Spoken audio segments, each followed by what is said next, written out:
The Muppets Christmas Carol is undoubtedly one of the best adaptations of Charles Dickens' story. I mean, who wouldn't even like it with its great puppetry, stellar performance from Michael Caine, and the catchy music? But lately, people have noticed that there has been something lost for a lot of years, and today, let's talk about When Love Is Gone. If you talk to anyone remotely familiar with the film, they would regale you with stories about them as kids watching the original film on VHS, and they would tell you about a song where a woman relays her feelings about how her love has been lost because of the unattentiveness of one young Ebenezer Scrooge. But people who are unfamiliar with it will look at them and say they're suffering from the Mandela effect. But the sad thing is, the song did, in fact, exist. You can find it on YouTube or even in the deleted songs section on Disney+.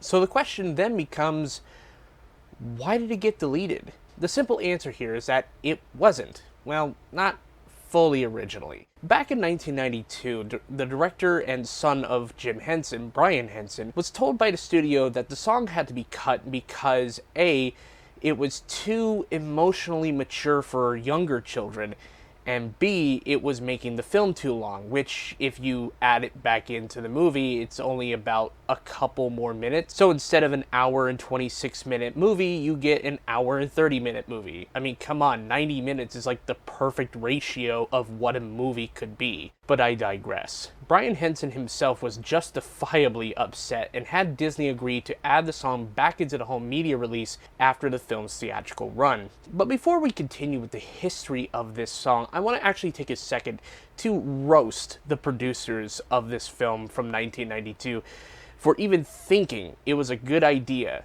to erase this song from the full cut. Because I believe without this song, there are major structural problems with the musical. To set this up, we have to talk about what is called a reprise in a musical. In musicals, there are songs that either come back with new information or to show a thematic twist or a dramatic twist from the original song's meaning or intent. One clear example I can think of on the top of my head is the song I'll Cover You from Rent. In this scene, Angel and their boyfriend Tom are relating to each other how much they love each other. It can seem like a fluffy song at first, but then the reprise comes in later on. Live in my... The once upbeat song about love and life becomes a dour and emotional song about love and loss. The tempo is noticeably more somber than before. What was once a song meant for two people becomes a song about the effect Angel had on not only Tom, their boyfriend, but on their friends they met in life, with Tom being the main focal point.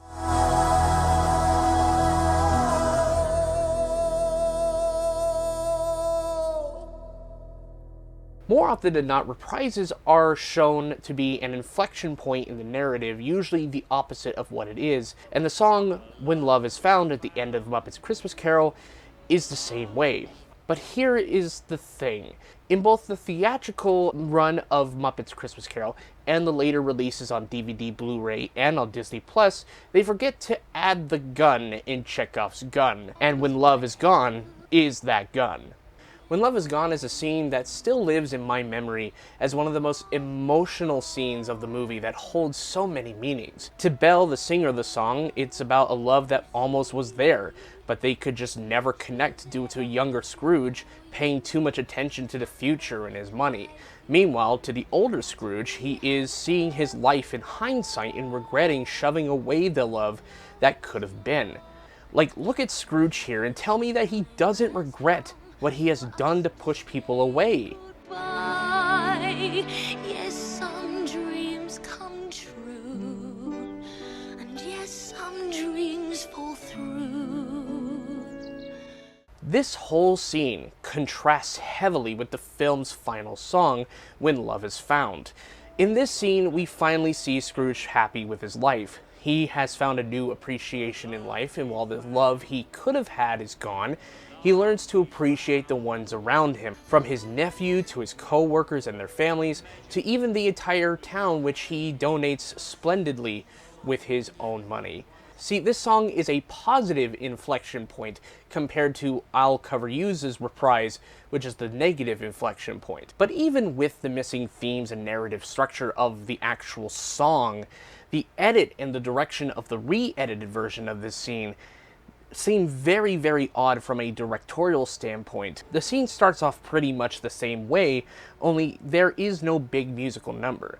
As you see, old Scrooge is across the bridge, looking across the way to his literal past as he sees the moment his life changed for the worse. But the way that it is edited, it makes us believe he has transported to the bridge as she walks past him, considering where we are after it cuts from Gonzo and Rizzo crying on the side of it. But what this edit fails to communicate is a couple ideas from the original musical segment that it's relaying. As I said before, old Scrooge is looking at his literal past across the bridge. The scene shows how differently the young and old versions of Scrooge act when they both hear Belle's big number. The bridge in the scene is vitally important to the storytelling of this entire segment. Belle is in the center of the entire bridge. She centers herself between the past and present versions of Scrooge. Young Scrooge is looking towards the future where old Scrooge is, but decides not to pursue that future that he could have had, a future where he could have been happy, and decides instead to regress backwards towards town where he has his money. Meanwhile, old Scrooge in this scene approaches the past, approaches the focal point, which is Belle, and he regrettably joins in, remembering all the memories they could have had together if he hadn't been so concerned with money. The edited version lacks the context for Ebenezer's emotion once she finally steps away and moves in the opposite direction as young Scrooge. Oh, Rizzo.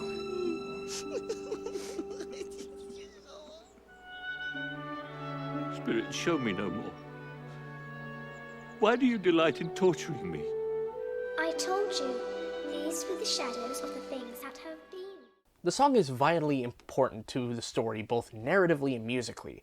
The fact that these idiotic producers felt the need to tell Jim Henson Studios, a studio built on making Muppet musicals, to cut a vital number from the film just astounds me. I can understand this song being maybe a bit too emotionally mature for the younger audience, but the Muppets are a family intellectual property. They appeal to all ages, and sometimes they have darker themes. I mean, hell, look at the original Muppet movie. That movie had a frog hunter who wanted to take the frog and make him their mascot. And he goes to various big lengths to get him to be the mascot of a big frog-leg company. I mean, come on. Part of the Muppet era is music and musicals. And if you take that away, you take away one of the biggest pieces of the heart of Muppets. And this song proves that. So why don't we see this song in a new high-definition version? Well, in the process of making an upscaled, high-resolution version of a film, editors kind of need a masterwork. They need a master print. And you can't really do that with a VHS copy because it's a copy of a copy. You just be Xeroxing the entire thing over and over and over. This led them to use the theatrical reel, of course, to master it in order for it to be upscaled for Disney+. Thankfully, though, they have found the original master print of the entirety of the movie. Not the one that was used for a theatrical cut, but the one that Brian Henson agreed to after the theatrical run had ended. And for the time being, though, the only real way you could watch the whole movie within context is, unfortunately, things like the VHS release and the Laserdisc release. And the other way you could really watch the deleted scene, as I said before, is on YouTube and on Disney Plus's extra panel that you can see right here. It's pretty much the only way you can watch it. And unfortunately, it's not yet integrated into the full movie. They said they're going to integrate it at some point, but they just need to edit it in. I'm pretty sure it'd be easy, but we'll have to wait and see. And hopefully we don't have to wait too long to see the full film finally be put back together in its proper place on Disney+. And hopefully we get a re-release Blu-ray of it as well. Because at the heart of A Muppet's Christmas Carol, the story is ultimately about love. And without that song, the love it had, it's truly gone. Thank you guys so much for watching my video essay about The Muppets Christmas Carol and why this particular song deserves to stay in the movie. it just needs to. That's all I really have to say. I hope you guys have a very Merry Christmas and a Happy Holidays, whatever holiday you're celebrating, Festivus, whatever. Enjoy it with the friends you have, the family you have. All you have is the present, and when you have regrets about the past and the people you have, left behind, it can seem pretty lonely.